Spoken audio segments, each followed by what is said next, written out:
সুপ্রিয় দর্শক, সবাইকে স্বাগত জানাচ্ছি মেট্রোসেম টু দ্য পয়েন্টে। সাথে আছি আমি সানজিদা তন্নি। বর্তমান বাংলাদেশের রাজনৈতিক প্রেক্ষাপট এবং অর্থনৈতিক অবস্থা নিয়ে আজ আমরা আলোচনা করব। আলোচনার শিরোনাম দেশের ভবিষ্যৎ কি। আলোচনার জন্য আজ স্টুডিওতে আছেন ডক্টর মোহাম্মদ আব্দুল মজিদ, সাবেক চেয়ারম্যান জাতীয় রাজস্ব বোর্ড এবং চেয়ারম্যান সোশ্যাল ডেভেলপমেন্ট ফাউন্ডেশন। শুভেচ্ছা এবং স্বাগত জানাচ্ছি আপনাদের। এবং অনলাইনে আমাদের সঙ্গে যুক্ত রয়েছেন গোলাম মুস্তফা, চেয়ারপারসন ও ব্যবস্থাপনা পরিচালক দেশবন্ধু গ্রুপ।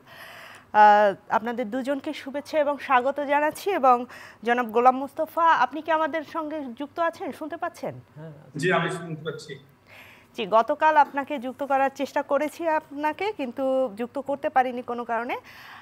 আজই জানতে চাই, দেশের ভবিষ্যৎ কি, এমন প্রশ্নে আপনি কি বলবেন? দেশের বর্তমান পরিস্থিতি কি দেখছেন? আমি মনে করি দেশের ভবিষ্যৎ উজ্জ্বল। যে দেশে 18 কোটি দেশের লোক, যে দেশে সশস্ত্র সংগ্রাম করে একটা অকুপাইড এই আর্মির বিপক্ষে যুদ্ধ করে দেশ স্বাধীন করেছে 9 মাসে, সে দেশ কেউ দাবায় রাখতে পারবে না। আমার দেশের ভবিষ্যৎ উজ্জ্বল। জি, দেশের ভবিষ্যৎ উজ্জ্বল, কিন্তু বর্তমান বাংলাদেশকে আপনি কিভাবে মূল্যায়ন করবেন? আচ্ছা, বর্তমানে কোন পরিপ্রেক্ষিতে? আমি রাজনৈতিক, ব্যবসা বাণিজ্য, অর্থনীতি, তিনটি পরিপ্রেক্ষিতে জানতে চাই। বিশেষত ব্যবসায়িক, আপনারা ব্যবসায়ী এবং ব্যবসা বাণিজ্য করতে যে, কলকারখানা চালাতে যে কোনো প্রতিবন্ধকতার সৃষ্টি হচ্ছে কিনা, নাকি অবস্থা খুবই স্বাভাবিক রয়েছে? Thank you. আমি রাজনীতির কথা বলতে চাচ্ছি না, আমি অর্থনৈতিক এবং ব্যবসায়িক কথা বলতে পারি। বাংলাদেশের অর্থনৈতিক পজিশন গত বহু বছর, বাংলাদেশে গণতন্ত্র এসেছিল প্রায় 30 বছর থেকে। তারও আগে যদি ধরেন 1984 সালে জেনারেল এরশাদ সাহেব এসেছেন, তারও আগে যদি 1975 সালের পরে বলা হয়, এই রকম অর্থনৈতিক পজিশন কখনো আসেনি। বিশেষ করে এতে ইনভেস্টমেন্টে, মানে বিনিয়োগে মানুষ এত কম করেনি। তার একটা মাত্র কারণ আমার যেটা মনে হয়, 18 কোটি দেশের লোক, এর আগে 7 কোটি ছিল, 10 কোটি ছিল, 13 কোটি ছিল। এখন 18 কোটি দেশের লোকের যদি ইনভেস্টমেন্ট না হয়, তাহলে কর্মসংস্থান হবে না। এই আমাদের দেশে যে লাস্ট গণ আন্দোলনটা হলো, তার মুখ্য উদ্দেশ্যই ছিল কিন্তু মানুষের ছেলেপেলেদের চাকরির ব্যবস্থা করা, সরকারি হোক বেসরকারি হোক, যাদের কর্মসংস্থানের দরকার, যারা আজকে লক্ষ লক্ষ ছিল। প্রতি বছরে প্রায় 26 লক্ষ লোক, ইয়াং ছেলে জব মার্কেটে আসতেছে। আমাদের এখানে আমাদের সর্বজন শ্রদ্ধেয় প্রাক্তন চেয়ারম্যান, এনবিআর এর চেয়ারম্যান মহোদয় আছেন, আমি ওনাকে শ্রদ্ধা করি। উনি যখন চেয়ারম্যান ছিলেন, আমরা রেগুলার ওনার কাছে যাইতাম কিছু না কিছু সমস্যা নিয়ে। আমি একটা জিনিস বলি, 18 কোটি দেশের লোক যদি সমস্যা না থাকে, তাহলে ধরে নিতে হবে এই সমাজ নেই। মানুষ, because dead man has no complain, মৃত লাশের কোনো কমপ্লেইন নাই। মানুষ যখন জীবিত থাকে তখন বলে মাথা ব্যথা করে, তখন বলে ঘাড় ব্যথা করে, তখন বলে আমার মন ভালো নাই, because it is a symptom we are alive. তো আপনি যে কথা প্রশ্ন করেছেন, এরপরেও বলবো আমরা আগায় যাচ্ছি, আমাদের এক্সপোর্টের গ্রোথ অল্প হলেও আছে, কিন্তু নতুন কোনো ইনভেস্টমেন্ট নাই। আমাদের টাকার এগেইনস্টে, ডলারের এগেইনস্টে টাকা ক্রমাগত মানে নিচে যাচ্ছে। অনেকে অনেক কিছু বলবে, বাট আমি একটা জিনিস বলতে পারি, আপনি যে প্রশ্ন করেছেন তার উত্তর যদি সংক্ষিপ্ত ভাবে দিতে চাই, তাহলে আমি একটা জিনিস বলবো, সেটা বাস্তব সত্যি, যে বাংলাদেশের জন্য এখন $100+ বিলিয়ন এক্সপোর্ট করা দরকার। আমাদের যে কম্পিটিটর, কয়েকটা কান্ট্রির কথা যদি বলি, তার মধ্যে একটা ভিয়েতনাম 472 বিলিয়ন এক্সপোর্ট করে। আমরা সেখানে এবার সরকারি অনুপাতে, আই ডোন্ট নো কি হিসাবের কি ফের আছে, 52 or 54 বিলিয়ন ডলার। আমরা 38 বিলিয়ন রেডিমেড গার্মেন্টস এক্সপোর্ট করেছি। এর আগে যেটা আমরা 52 পর্যন্ত উঠেছি। কি জন্য নেমেছে আমি জানি না, হিসাবের তো অমিল, যেটাই হোক। কিন্তু আমি একটা জিনিস বলতে চাই, যে ভিয়েতনাম যদি 472 বিলিয়ন ডলার এক্সপোর্ট করে, শুধু আমরা গার্মেন্টস এক্সপোর্ট করেই কিন্তু 400 বিলিয়ন ডলার এক্সপোর্ট করতে পারবো না। আমাদের টার্গেট যদি তাই হয়, এক্সপোর্ট ডাইভার্সিফিকেশন, ওগুলো একটা এক্সাম্পল দিচ্ছে। আমরা সমস্যার কথা না বলে সমাধানের কথা যদি বলি, আমরা মনে করি যে ভিয়েতনাম থেকে অনলি স্যামসাং, যে কোম্পানিটা বাংলাদেশে এসেছিল আমাদের এখানে ফ্যাক্টরি করার জন্য, সে 65 বিলিয়ন ডলার এক্সপোর্ট করে ভিয়েতনাম থেকে। সে 75 বিলিয়ন ডলার প্রোডাকশন করে সেই কান্ট্রিতে। আমরা যদি আজকে স্যামসাং এর মতো, এলজি, আপেল, মানে আইফোন যেটা, আর আমরা যদি ফক্সকনকে নিয়ে আসতে পারি, আমরা যদি হুয়াওয়েকে নিয়ে আসতে পারি, বাংলাদেশে প্রোডাকশন করে সেগুলি এক্সপোর্ট করা, এইরকম বড় বড় কোম্পানিগুলিকে যদি বাংলাদেশে এক্সপোর্ট ওরিয়েন্টেড ইন্ডাস্ট্রি করে নিয়ে আসা যায়, কারণ গার্মেন্টস একটা ডেনিম আমরা এক্সপোর্ট করি $5, একটা সোয়েটার এক্সপোর্ট করি $4.5-5, একটা টি শার্ট এক্সপোর্ট করি $1.5, $1.5, $2, এই করে $500 billion export is really difficult. So আমরা হাই এন্ড প্রোডাক্ট করা উচিত এবং একটা করি আমাদের ছেলেপেলেরা, আমাদের কি বলা যেতে পারে যে শ্রমিকরা, আমাদের ভাই বোনেরা যারা বিদেশে আছে, তারা সবাই কিন্তু কন্ট্রিবিউট করছে ইকোনমিতে। কিন্তু কতটুকু? আমার দেশের একটা শ্রমিক output is $3,000 per month garments বানায়, আর ভিয়েতনামে একটা গার্মেন্ট যখন এক্সপোর্ট করে একটা আইফোন এক্সপোর্ট। এই পরিসংখ্যানগুলো আপনার কাছে শুনবো, আপনাদের সুগার মিল সম্পর্কে, দেশের চালের বাজার সম্পর্কেও কথা বলবো আপনার সঙ্গে, ফিরবো আপনার কাছে। জনাব মজিদ, আপনার কাছে জানতে চাই, আমরা দেশের ভবিষ্যতের কথা বলছিলাম, সেখানে অন্তর্বর্তীকালীন সরকারের 6 মাস, যেহেতু আপনি যখনই আসেন আমাদের টকশোতে এনবিআর এর কথা চলে আসে, বিভিন্ন ব্যক্তি এবং প্রতিষ্ঠানের বিরুদ্ধে কর ফাঁকি ও অর্থ পাচারের মামলা হয়েছে। সিএসি অনেক সময় হয়রানিমূলক মামলা করে, এরকম একটি কথা বলছে ব্যবসায়ীরা, আপনি কি বলবেন? ধন্যবাদ। অ্যাকচুয়ালি যে কথাটি আসতেছিল আগে, যে দেশের ভবিষ্যৎ বা বিষয়টা, এখন আপনাদের বা সকলের ইদানিংকালের কথার বিষয় হচ্ছে যে দেশটা মনে হচ্ছে যেন চলছে না, ঠিক মতন হচ্ছে না। এটা কিন্তু এটা বাস্তবতাটা বুঝতে হবে। এটা যদি এমনই হতো যে না খুব সুন্দরভাবে দেশ চলছিল, তারপরে আমি এটা ক্ষমতা আরেকজনকে দেওয়া হয়েছে, তিনি তো পাচ্ছেন না, এটা বুঝতে হবে, ব্যাকগ্রাউন্ডটা বুঝতে হবে, বা ব্যাকগ্রাউন্ডটা বুঝে তারপরে এগোতে হবে আর কি। দেখুন, এই কথাগুলো কিন্তু দুইটি জায়গা থেকে আসে। এক, প্রতিদিন যদি আমরা দৈনিক সংবাদপত্রগুলো দেখি এবং সেখানে আমরা যে পরিমাণে অরাজকতার খবর পাচ্ছি, এবং দ্বিতীয় যে বিষয়টি রয়েছে যে আমরা এই যে জুলাই আগস্টের গণ অভ্যুত্থান, সেখানে একটা স্পিরিট ছিল, আমরা চেয়েছিলাম অন্যরকম একটা স্বদেশ, সেই স্বদেশের পথে আমরা কতটুকু? না, তো স্পিরিটটা জুলাই আগস্ট 36 জুলাইয়ের আন্দোলনটা কিন্তু বহুদিনের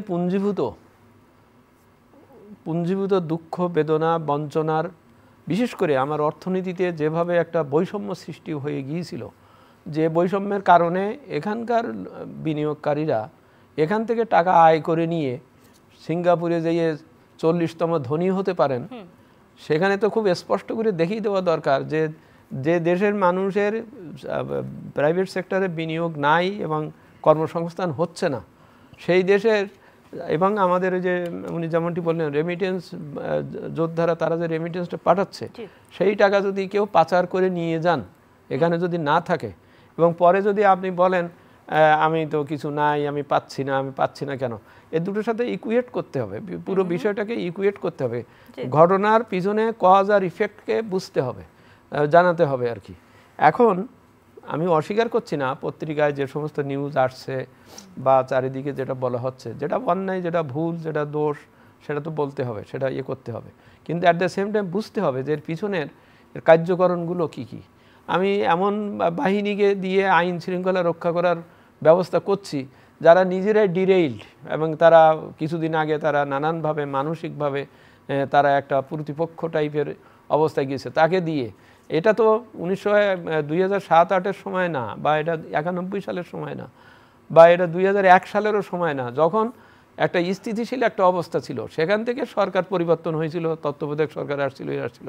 এটা আসছে যে একেবারে ধ্বংসের পর্যায়ে চলে যাওয়া অর্থনীতির উপরে এবং বৈষম্যের চরম অবস্থায় চলে যাওয়ার উপরে, সব কিছুর পরে তারপরে এই আন্দোলনটি হয়েছে, এবং তার উপরে যে পরিবর্তনটা আসছে, সেই পরিবর্তনে সকলকে, আমি আবার বলি, এই সরকারকে বা একে সমালোচনা করলে হবে না, ও সমালোচনা করা মানে নিজেকে সমালোচনা করা, because it is our government, everybody is government. এটা তো অন্য কেউ না, কেউ এসে উপরের থেকে চাপিয়ে দিয়েছে, বা কেউ কারোর পিছনে আছে, বা কেউ কিছু না, ইট ইজ আওয়ার গভর্নমেন্ট।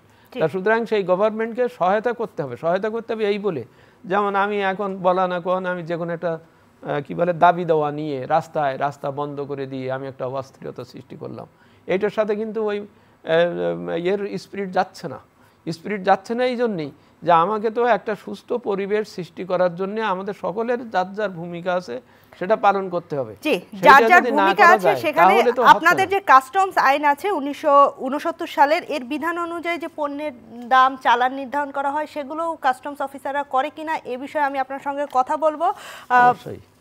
জনাব গোলাম মোস্তফা, আপনার কাছে জানতে চাই, আমরা কিছুক্ষণ আগে শুনছিলাম ডক্টর মোহাম্মদ আব্দুল মজিদ, তিনি বলছিলেন যে দেশ থেকে অনেক টাকা লুট হয়ে যায়, পরে যদি ট্যাক্স চাওয়া হয়, ভ্যাট চাওয়া হয়, সে বলে আমার কিছু নেই। এই যে আমরা শুনি বিভিন্ন সময় বিভিন্ন ব্যবসায়ীরা দেশ থেকে টাকা লুট করে নিয়ে যাচ্ছে, কোন কোন দেশে টাকা লুট করে নিয়ে যাচ্ছে আপনারাও তো ব্যবসায়ী, নিশ্চয়ই জানেন।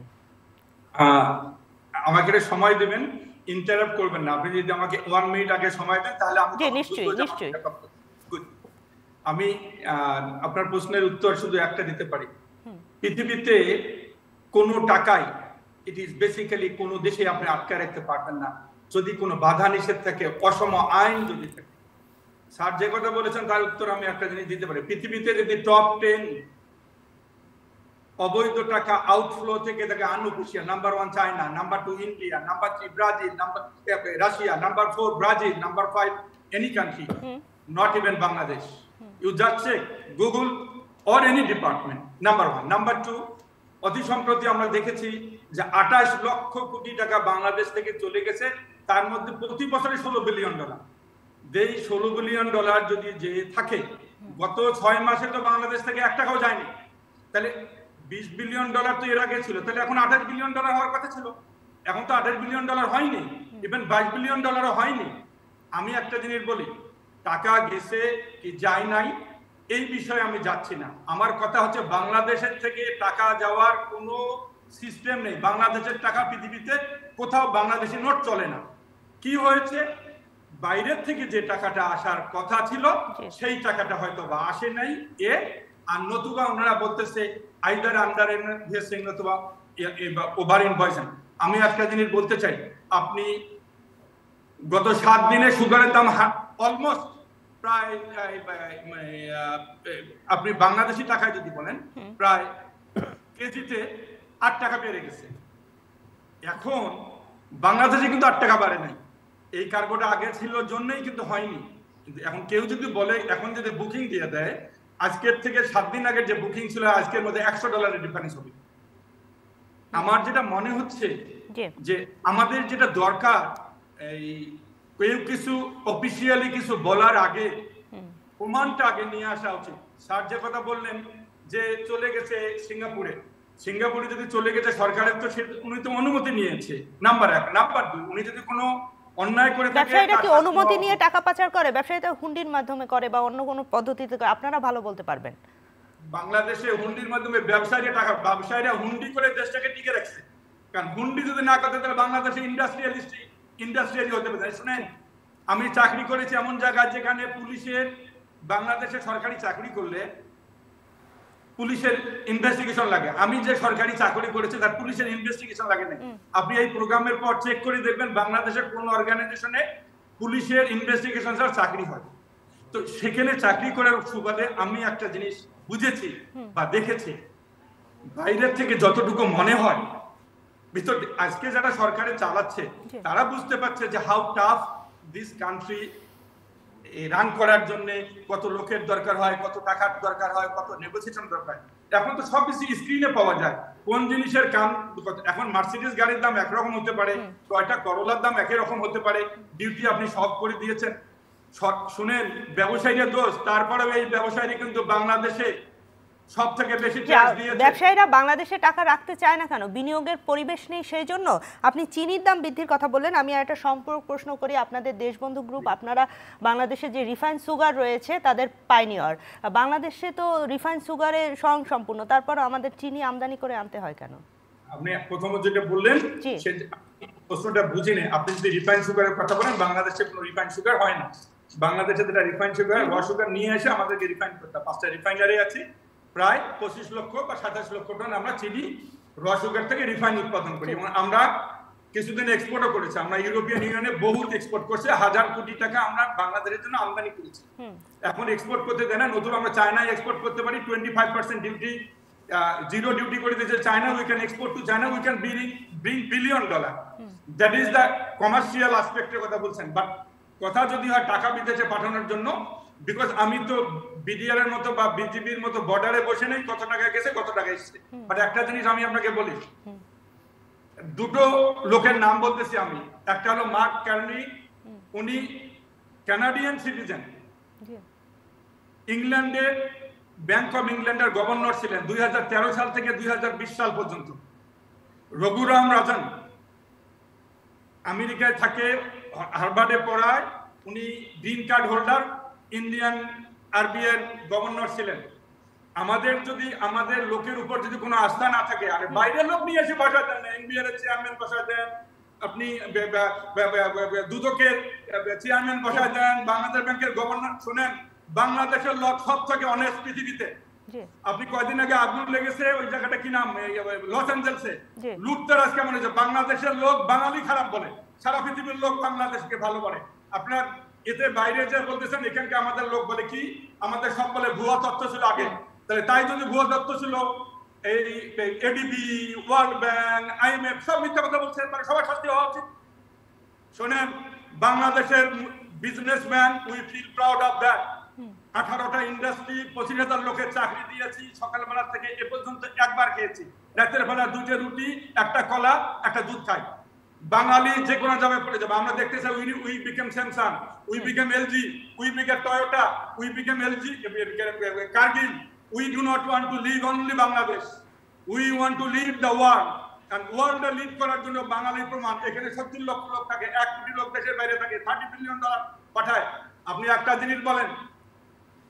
জি, আমাদের বাংলাদেশিদের সেই ত্যাগের কথা আমরা জানি। আমি ফিরবো আপনার কাছে নিশ্চয়ই। একটা শুধু বলবো, সিঙ্গাপুর থেকে মানুষ টাকা পাঠায় না কেন বাইরে? চুরি করে না কি জন্য? দুবাই থেকে নেয় না কেন? হংকং থেকে পাঠায় না কি জন্য? বাট কেন চায়না থেকে পাঠায়, ইন্ডিয়া থেকে পাঠায়? যেখানে ওই যদি ওটা জানি কি বলে, গন্ধক ফল না খাইতো, আর আল্লাহ যদি না বলতো খবরদার গন্ধক ফল খাইও না, আমরা মনে হয় সব বেহেশতে থাকতাম। যখনই আপনার কোনো বাধা নিষেধ আছে তখনই মানুষ এটা ভাঙতে চায়। আপনি উপায় করে দেন। বরং ডিআইএফসি এর মতো আমি চেষ্টা করতেছি, আমরা প্যারালাল ইনভেস্টমেন্ট নিয়ে আসতে চাই। বাংলাদেশে $200 বিলিয়ন পৃথিবীর বাইরের কালো টাকা, সাদা টাকা, রঙিন টাকা বাংলাদেশে আসুক, বাংলাদেশে ইনভেস্ট হোক। বাংলাদেশের লোক ইনভেস্ট না করলে বাইরের লোক ইনভেস্ট করবে না। আমি অনুরোধ করব আপনার, একেবারেই পরিষ্কার আপনার কথা। ফিরবো আপনার কাছে। ডক্টর আব্দুল মজিদ, আপনার কাছে জানতে চাই, অনেক ধরনের অসঙ্গতির কথা বললো, আপনি কি বলবেন? না, ঠিকই ওনার শেষের কথাটা বা যেটা আপনি বললেন, আমরাই আমাদের শত্রু মিত্র যাই বলি, আগে আমাদের ঠিক হতে হবে। ওনার কথাগুলোর বিষয়বস্তু কিন্তু সেটা হতে হবে এইভাবে। যেমন আপনি বললেন, বাংলাদেশের লোক যদি বাংলাদেশে বিনিয়োগ না করে তাহলে কিন্তু বিদেশি বিনিয়োগকারীরা আসে না। কারণ বলবে যে লোক তার নিজের দেশের উপরে করে না। এবং এই যে টাকা পাচারের বিষয়টার একটা অন্যতম কারণ হচ্ছে যে এখানে বিনিয়োগের পরিবেশ তৈরি হয়নি বা নাই বা করা যায় না। সুতরাং আপনাকে ওই কালো টাকা বলি বা বাইরে টাকা চলে যাওয়া বলি, ওর উৎসটাকে আপনাকে আগে ঠিক করতে হবে। এই কেন কারোর কাছে অতিরিক্তভাবে টাকা জমবে? হ্যাঁ, আমাদের যে ট্যাক্স জিডিপি রেশিও, আমি ওখান থেকেই আসছি, ট্যাক্স জিডিপি রেশিও যে আমাদের সর্বনিম্ন, এর কারণটাই হচ্ছে যে আমাদের ইকোনমিতে একটা প্রচণ্ড ধরনের একটা বৈষম্য সৃষ্টি হয়ে গেছে। কিছু লোক কর না দিয়ে ব্যবসা বাণিজ্য করেছে এবং টাকাগুলো নিয়ে গেছে বাইরে, আর কিছু লোক ওনাদের মতো বা যারা নিরীহ তারা করও দিয়েছেন আবার কাজও করেছেন, করে তারা আসলে মার্জিনালাইজড হয়ে গেছেন। মার্জিনালাইজড হয়ে যাওয়াটাই, আপনি এই কাস্টমসের বা যে কথাগুলো বললেন, ওটা কিন্তু একদিনে গড়ে ওঠেনি, একদিনে হয়নি। কারণ সুষ্ঠু পরিবেশ রাখার যে প্রতিশ্রুতি, যে দায়িত্ব, এই সুষ্ঠু পরিবেশ রাখার প্রতিশ্রুতি দায়িত্ব কে দিবে? যারা হচ্ছে যে বিদেশে থাকে তারা কিন্তু, যারা শ্রমিক আছে তারা বাংলাদেশে রেমিটেন্স পাঠাচ্ছে, আর ব্যবসায়ীরা দেখতে পাচ্ছি এখানে বিনিয়োগের পরিবেশ নেই, তাই ব্যবসা করে টাকা বিদেশে নিয়ে যাচ্ছে, কখনো সিঙ্গাপুর আমরা পত্রিকাগুলোতে দেখি, কখনো দুবাইতে। এই পরিবেশটি কে দিবে? না, তাই আমি তো ওইটাই বলছি। আমাদের হচ্ছে একটা ব্রিটিশ প্রবাদ আছে, গরিবেরা রাধে বাড়ে, ধনীরা তা খায়। হ্যাঁ, তার কোনো থাকে না। আমাদের ছেলে মেয়েরা তারা এত কষ্ট করে বিদেশ থেকে রেমিটেন্স পাঠাচ্ছে, আর এক শ্রেণীর উপরের লোকেরা তারা সেই টাকা বিদেশে নিয়ে যাচ্ছে। কেন নিয়ে যাচ্ছে? আচ্ছা, দেশে কি কেন নিয়ে ব্যবসার যায়- পরিবেশ না না নেই কেন এই নিয়ে জন্য? যাচ্ছে, কেন নিয়ে যাচ্ছে আমি তো বলছি তো যে এখানে আপনি সেই সিস্টেম করতে পারেন না। আপনি ওদিকে ইয়েতে বলছেন কি যে আমি রাগ বিরাগের অনুরাগের বশবর্তী হয়ে কোনো কাজ করব না বলছেন, কিন্তু আপনি তলে তলে কে আপনি পারছেন? আপনিও তো আপনি এনবিআর এর দায়িত্বশীল অন্যায়কে প্রশ্রয় পজিশনে দিচ্ছেন। ছিলেন, দায়িত্বশীল অবস্থায় আপনি ছিলেন। ছিলেন। আপনারা কি করেছেন? আইনের কি পরিবর্তন না, করেছেন? আইনের পরিবর্তন তো করা আছে, কিন্তু আইন আমি যদি প্রয়োগ না করি, না করতে দেই বা না করা হয়, আপনি তো ওই প্রশ্রয় দিয়েছেন, অন্যায়কে প্রশ্রয় দিয়েছেন, দিয়ে অন্যকে সুযোগ সুবিধা দিয়েছেন। এখন প্রতিদিন পেপারে উঠতেছে, সব কথাই উঠতেছে, বড় বড় লোকেরা কিভাবে টাকা বানিয়েছে, কিভাবে পাঠিয়েছে, এগুলো তো সব আছে। তা সুতরাং সেই দিকে তাকাতে হবে। আমলাদের নামগুলো আসে, আপনিও তো সচিব ছিলেন, আপনারাও কি প্রশ্রয় দিয়েছেন? অবশ্যই আমরা কেউ আইনের ঊর্ধ্বে না, আমি না, কেউ আইনের ঊর্ধ্বে না। আপনি ধরেন, সেগুলো ধরে বিচার করবেন না কেন? আপনার সামনে আপনার পুলিশের আইজি কিভাবে এত বড় ডাকাতি করে গেল, আপনি কিছু বলেননি? Did you not know? তো এখন সেইটা কি হবে? এটা কি উদাহরণ যাচ্ছে সমাজে, যে যিনি আমার এটা দেখাশুনো করবেন, যিনি আমার এইটার সব কিছু খেয়াল করবেন, তাকেই দেখা যাচ্ছে যে তিনি নিজেই প্রচুর টাকা বানিয়ে গেছেন। তা যিনি তাকে নিয়োগ করেছিলেন এবং যার উপরে তিনি ভরসা করেন, যার রিপোর্ট নিয়েই তিনি মানুষকে পাসপোর্ট দেন, সার্টিফিকেট নিয়ে, সেই দেখা যাচ্ছে যে উনি নিজেই 9টা পাসপোর্ট নিয়েছেন। তা নিয়েছেন, তো এটা কি কেউ কেউ কেউ বলবে না, দেখবে না? আমি আবার বলছি, আমিও আইনের ঊর্ধ্বে না, কেউ আইনের ঊর্ধ্বে না। আমি এখানে যদি এইরকম ধরনের অন্যায় করে পার পেয়ে যেতে পারি, তাহলে কেন সে করবে না? এবং আপনি এই সমস্যাগুলোর সমাধান কি, সেই সমাধান আপনার কাছে জানতে চাইবো। সমাধান আছে আমাদের নিজেদের থেকে এটা আসতে হবে। জি, আমি শুনবো আপনার কথা। জনাব মুস্তফা, আপনার কাছে জানতে চাই, ব্যবসায়ীরা বলছেন এখন বিনিয়োগ করার তারা সাহস পাচ্ছেন না, ব্যবসা বাণিজ্য নেই, কেন? আমি একটু আগে যে কথা বলেছিলাম, আমি অ্যাটলিস্ট আমার নিজের কথা বলছি, part of a solution, I do not want to go the part of A problem. আপনি যে প্রশ্ন করছেন তার উত্তর খুবই ভালো। বাংলাদেশে এই মুহূর্তে সব থেকে জরুরি দরকার একটা free, fair and inclusive election. মানুষ যাকে ভোট দিয়ে ক্ষমতায় পাঠাবে, রান দ্য কান্ট্রি, তাতে কি হবে? মানুষের আস্থার জায়গাটা তৈরি হবে। একটা আমি এক্সাম্পল দিচ্ছি, না 21 জন বা 25 জন লোক বা 50 জন লোক, 18 কোটি লোক, আওয়ামী লীগ বা বিএনপি বা জাতীয় পার্টি একটা এক্সাম্পল, এই তিনটা দল মানে বিগত 30-35 বছরে দেশ চালিয়েছে।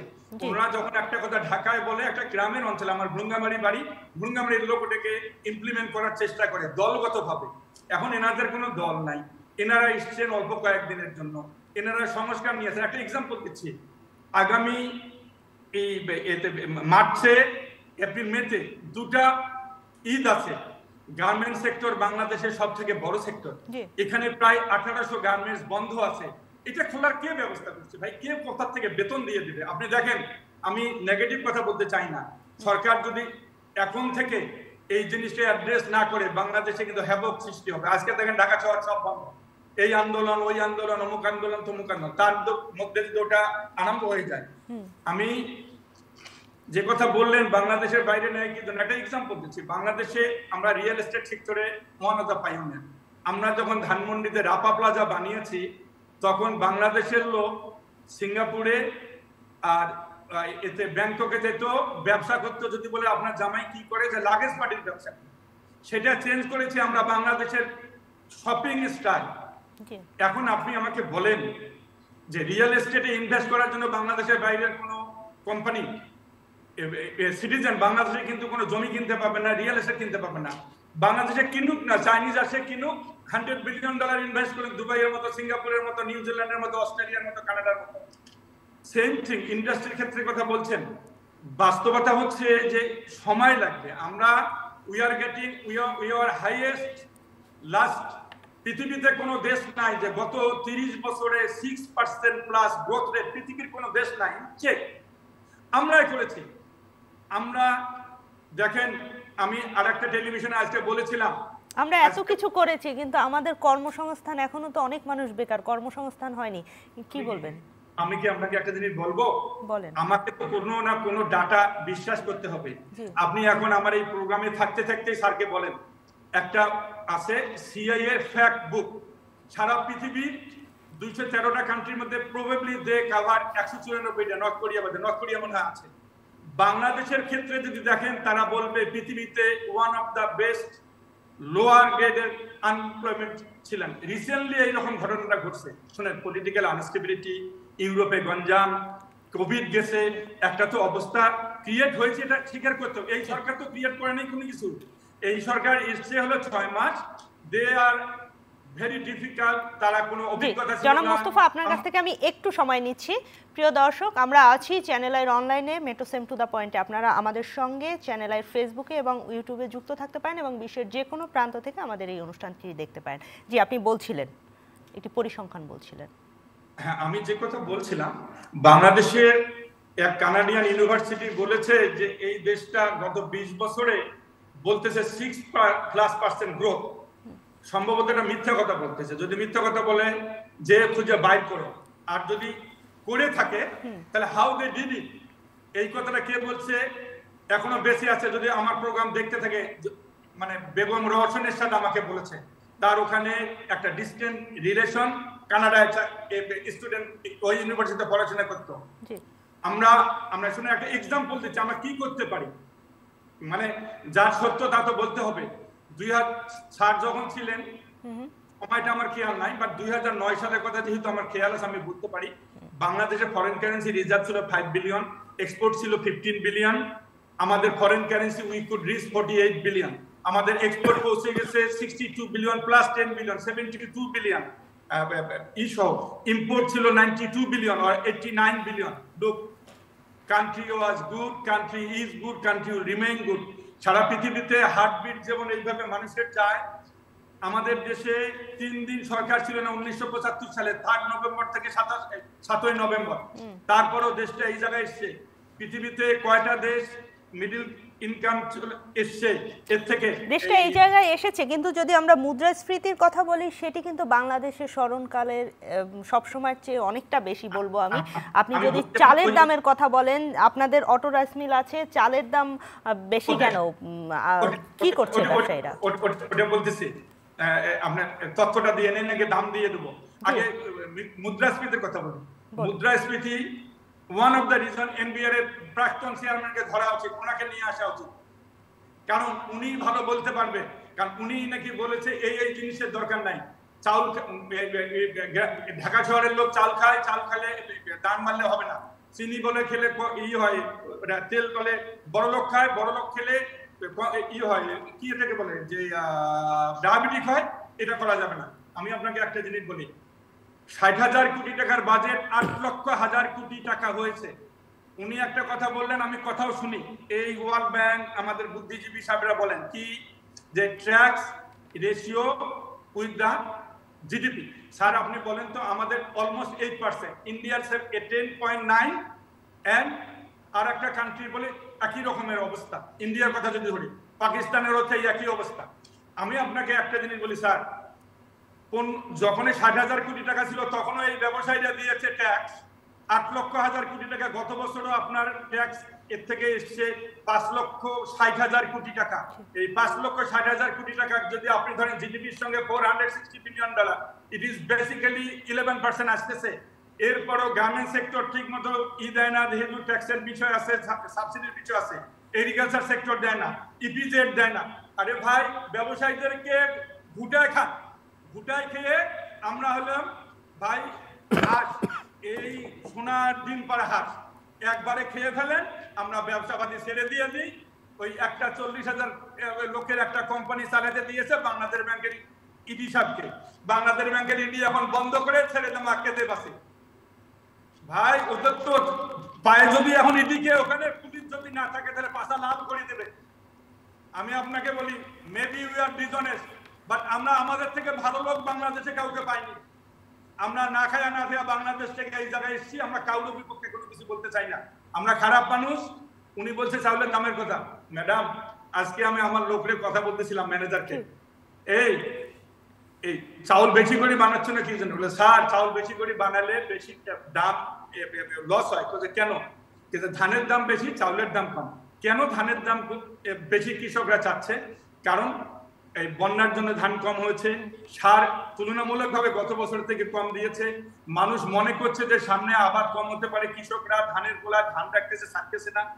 লোক ম্যাম আমরা কিন্তু রিভার্স করেছি। এখন আপনি বলছেন আমাদের ইয়েস উই আর হাইয়েস্ট বাংলাদেশে স্মরণকালের এ পর্যন্ত ইনফ্লেশন এই গত 30-40 বছরে। বাট আপনি যদি আমাদের সঙ্গে অন্য কান্ট্রি চিন্তা করেন, 74% ইনফ্লেশন রেট টার্কিতে,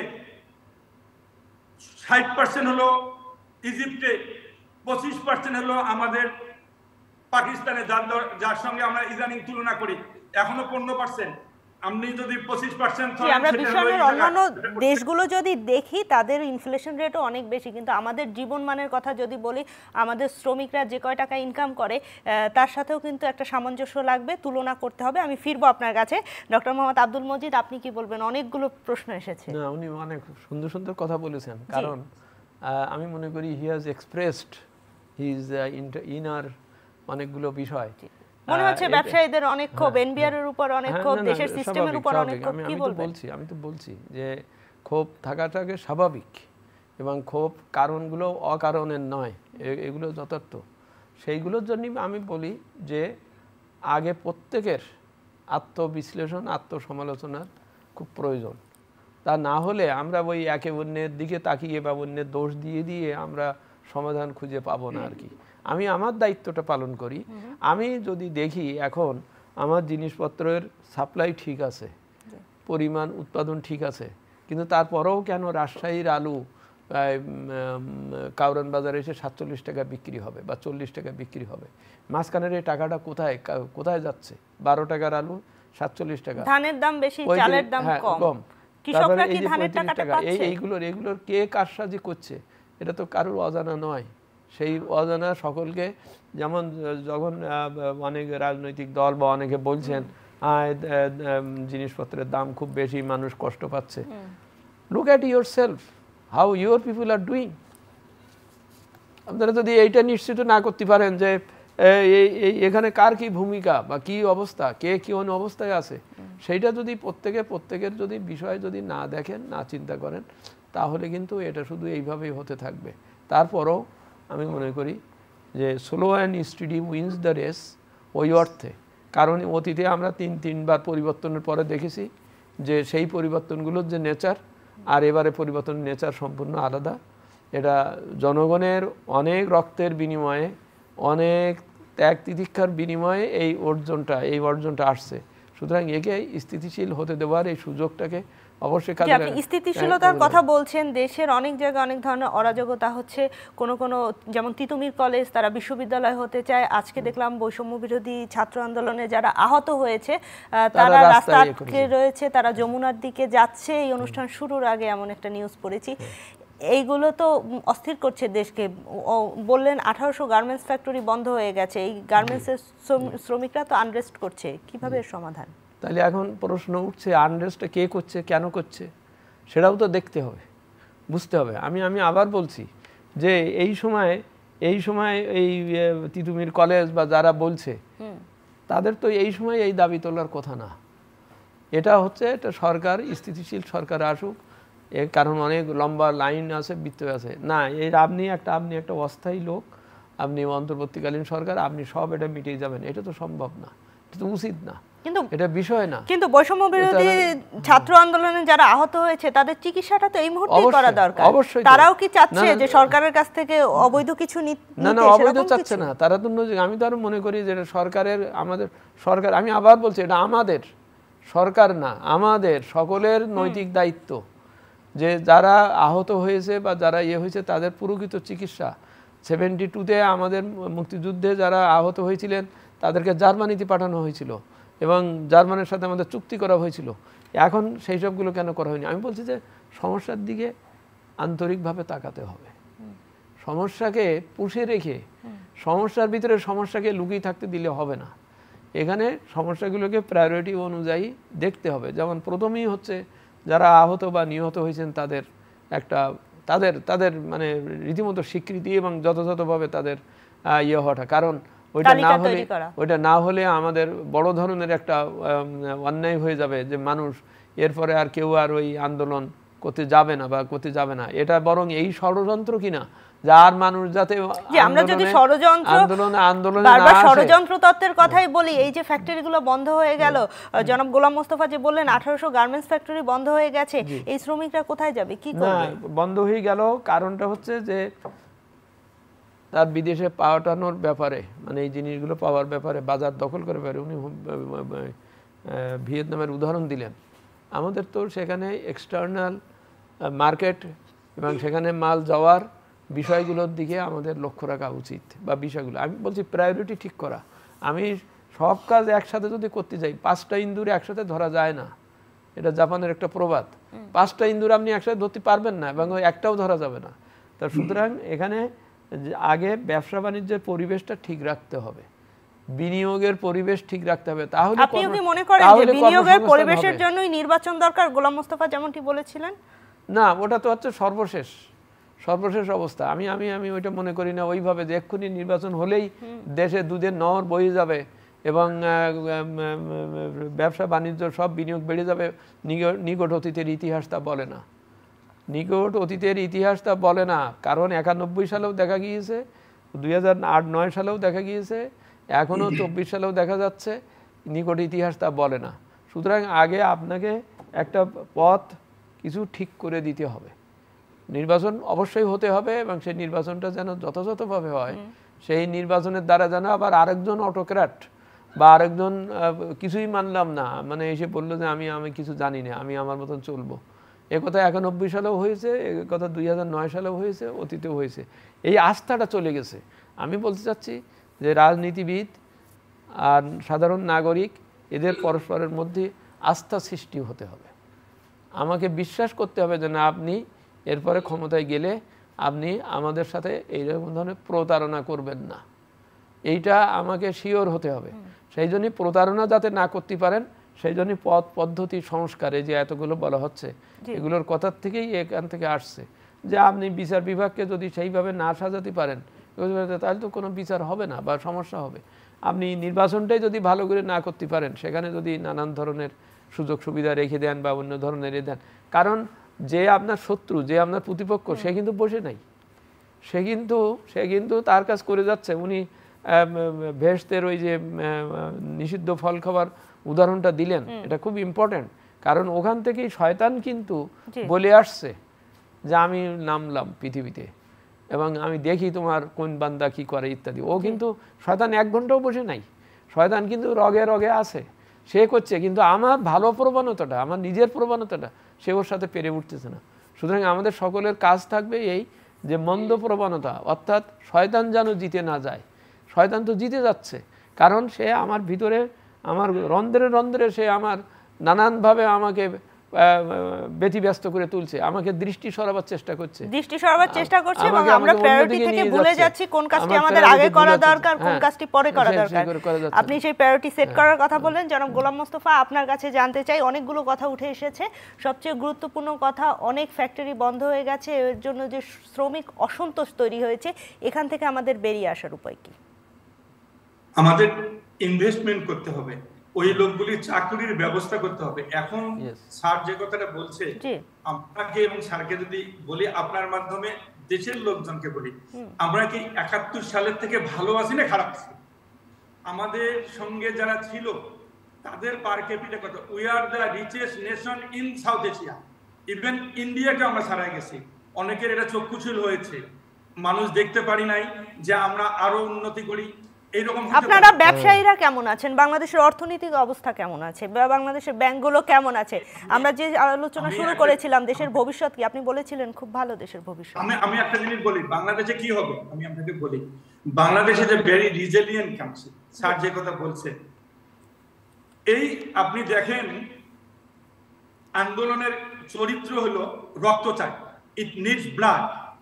আপনি ফ্রেঞ্চ বিপ্লব দেখেন, আপনি অক্টোবর বিপ্লব দেখেন, লং মার্চ দেখেন, ইভেন 71 সাল দেখেন, 1947 সাল দেখেন, সব যখন রক্ত দিচ্ছে তখন কিন্তু চেঞ্জ এসছে। BNP, Jamaat, what ever it is, বিরোধী দল 16 বছর 15 বছর আন্দোলন করেছে, হয়তোবা তারা আসল কাজটা করেছে, মানুষের মধ্যে ক্ষোভ রাগ এটা সৃষ্টি করেছে।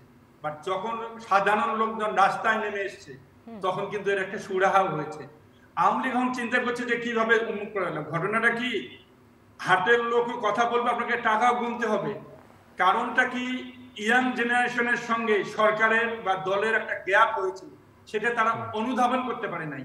এখনকার ক্ষেত্রেও তাই, সরকার কিন্তু অনুধাবন করতে পারছে না ব্যবসায়ীদের সঙ্গে তাদের দূরত্বটা কোথায়। আজকে 6 মাস হয়ে গেল, দূরত্বটা কোথায় একটু বলবেন?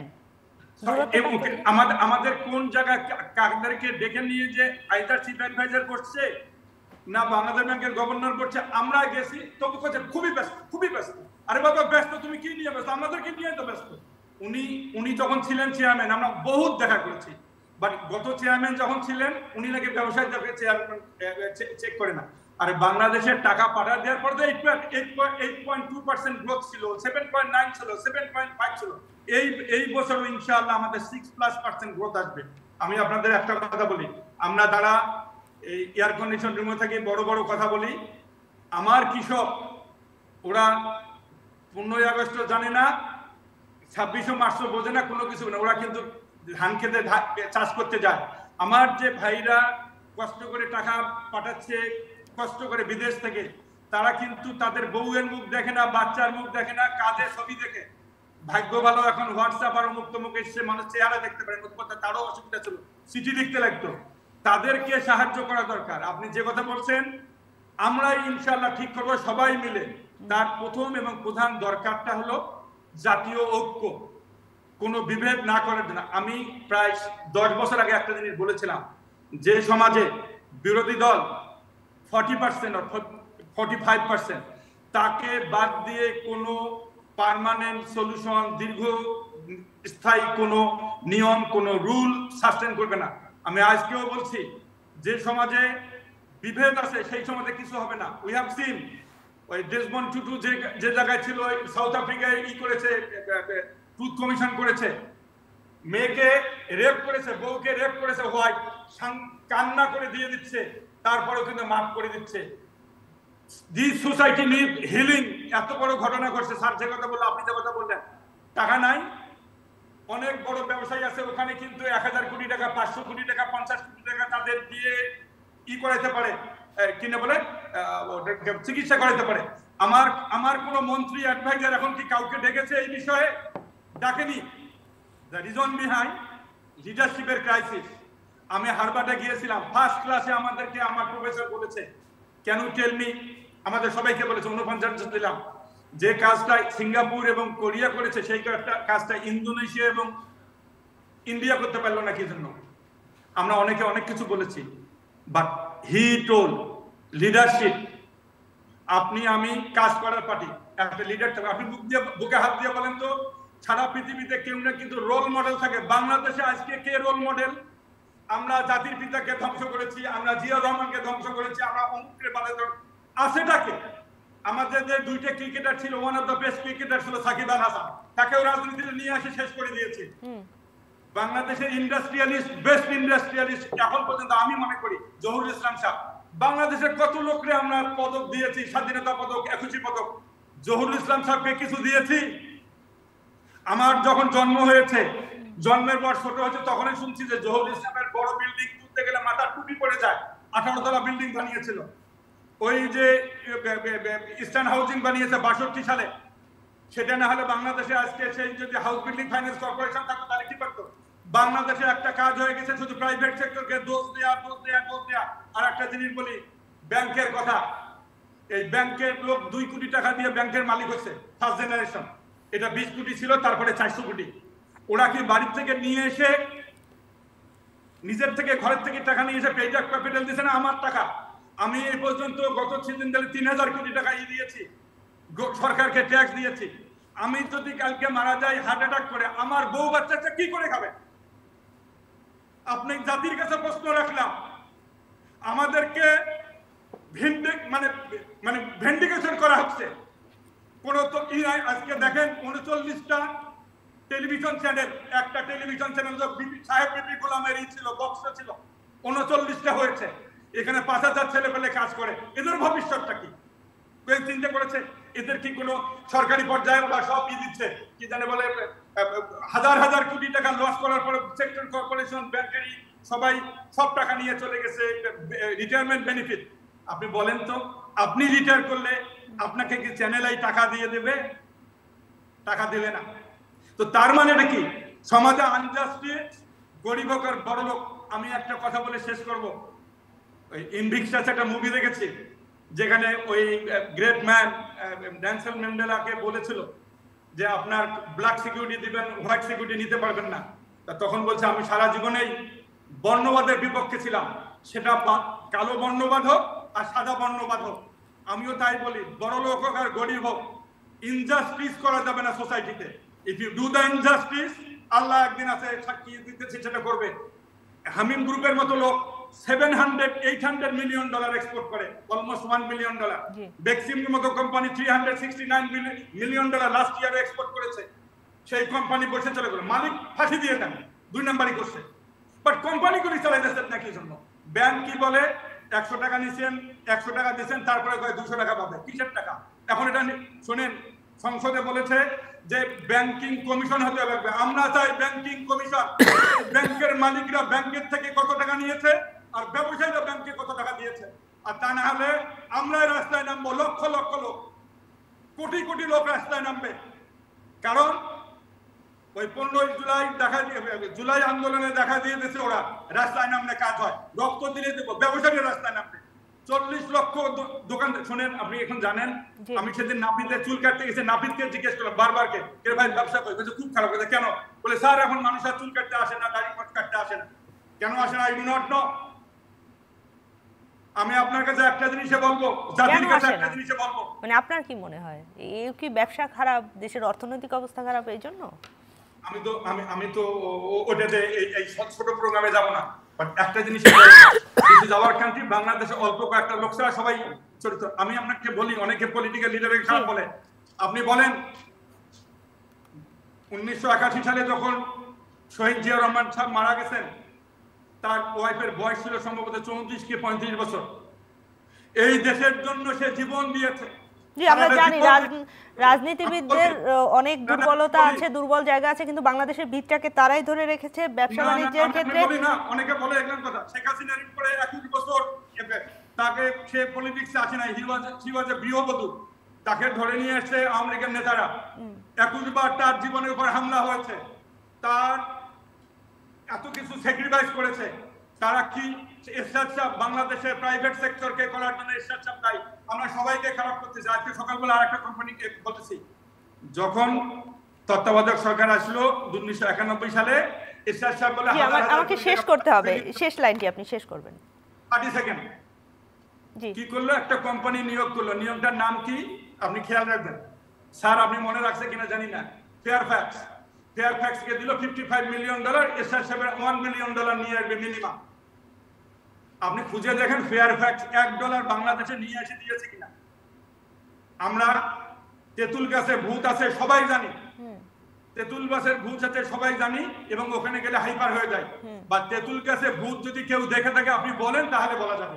সুতরাং কত টাকা গেছে, কত টাকা আছে আপনারা করে দিয়ে দিচ্ছেন 28 লক্ষ কোটি টাকা। আমরা বিচার চাই, বাট ব্যবসা বন্ধ করি না। ব্যবসা যদি বন্ধ করে দেন তাহলে ভাই হাঁস খাবেন, ডিম খেতে পারবেন না। আমার কথা শেষ। জি, অসংখ্য ধন্যবাদ ডক্টর মোহাম্মদ আব্দুল মজিদ। আপনার কাছে জানতে চাই, এই যে অনেক কথা বললো, ব্যবসায়ীরা তাদের নিরাপত্তা চায়, তাদের ব্যবসার নিরাপত্তা চায়, কি বলবেন? দেশে কি সেই পরিবেশ নেই? না, পরিবেশ করতে হবে। আমি আবার বলছি, আমি ওনার কথার উপসংহার হিসেবে এটাই বলি যে পারস্পরিক দোষারোপ করে সময় নষ্ট করার কোনো সময় নেই এখন। এখন আমাকে প্রথম হচ্ছে, আপনি লক্ষ্য করেন আমাদের টেলিভিশনগুলো, পত্রিকাগুলো সারাদিন কিন্তু যত আলোচনা বিষয় করে রাজনীতিকেই আনে, রাজনীতির বিষয় নিয়ে কথা বলে, অর্থনীতির কথা কিন্তু খুব বেশি বলে না। ইভেন রাজনৈতিক দলগুলোও এমন কোনো অর্থনৈতিক কর্মসূচি নিয়ে কোনো আলোচনা বা কোনো কিছু করেন না। আমি মনে করি দেশটাকে যদি যথাযথভাবে ফিরিয়ে আনতে হয়, এবং আমাদের আন্দোলনের যে মহান মুক্তিযুদ্ধেরও, শুধু এই 24-এর এটা না, মহান মুক্তিযুদ্ধেরও যে অভিপ্স লক্ষ্য, অভিপ্সা, যে ইচ্ছা, যে আকিঞ্চন আকাঙ্ক্ষা, যেটা সেটা হচ্ছে একটি শোষণমুক্ত বৈষম্যবিহীন একটা সমাজ ব্যবস্থা করা।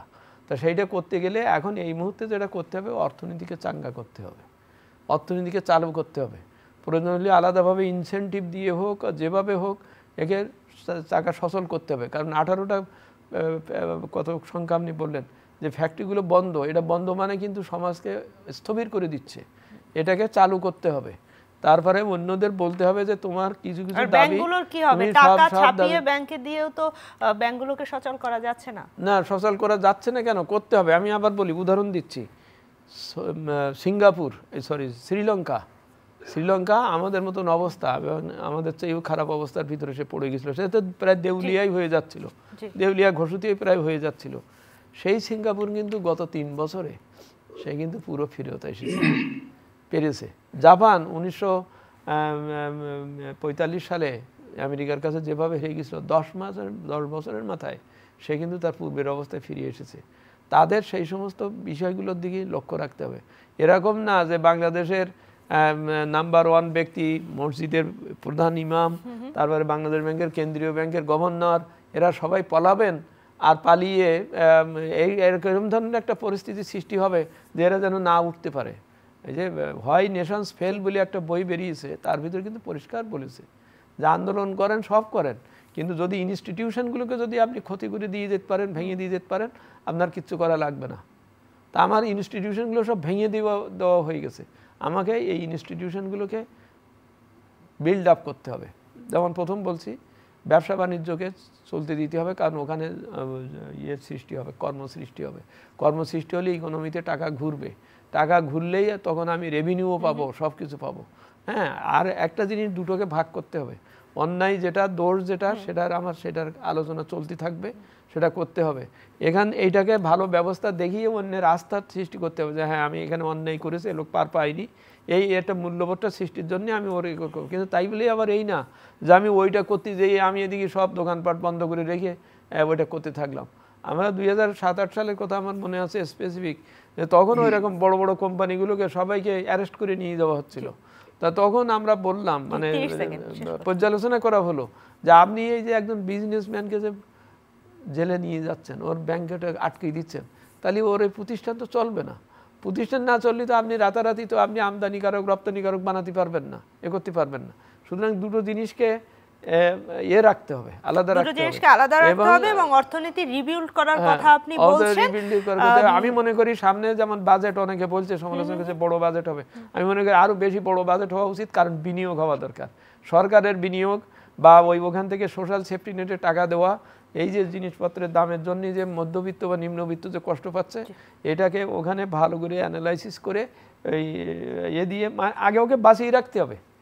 জীবন এবং জীবিকা এই দুটোকে বাঁচাতে পারলেই আমার অন্য সমস্যাগুলো মিটে যাবে। জি, অসংখ্য ধন্যবাদ গোলাম মোস্তফা। লাস্ট রিমার্ক, আপনি যদি কিছু যোগ করতে চান 1 মিনিট সময়। আপনি সাবজেক্টটা ছিল ব্যবসাপাতি এবং ইনফ্লেশন। আমি আপনাকে বলি, স্যার যে কথা বলছে, এই সামনের বাজেটে আমাদেরকে সোশ্যাল সেফটি নেটের মধ্যে যারা নিম্ন আয়ের লোক আছে তাদেরকে সাহায্য করতে হবে। এই আগের সরকার যে বড় বড় প্রজেক্টগুলিতে ইনভেস্ট করে অসুবিধাটা কি হচ্ছে, লং টার্মে এটা আসবে হয়তো বা শর্ট টার্মে আসবে না।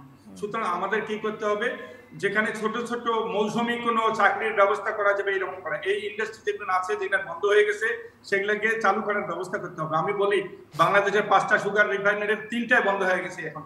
সামনে রমজান মাসের জন্য আমি আপনাকে বললাম এলসি 100% মার্জিন দিয়ে এলসি করতে হয়, তারপরেও কনফার্মেশন পাওয়া যাচ্ছে না। ডিউটিটা রিঅ্যাডজাস্ট করতে হবে, কারণ খাদ্য সব থেকে বড় জিনিস। খাদ্যের ইনফ্লেশন মানুষ সহ্য করতে, যত পৃথিবীতে আন্দোলন হয়েছে তার মেইন কারণ হচ্ছে খাদ্য। ইভেন অক্টোবর বিপ্লব হয়েছেও খাদ্যের জন্য। ওখানে শুনি যে 2 লক্ষ লোক পদদলিত হয়ে মারা গেছে, খাইতে গেছে এর কাছে কিনা বলে অ্যালেক্সাতে কিনা বলে মস্কোতে। আমি আপনাদেরকে আবারও অনুরোধ করব দেশের জনগণের কাছে, আপনারা ধৈর্য ধরেন, আল্লাহ দিলে দেশটা ঠিক হয়ে যাবে।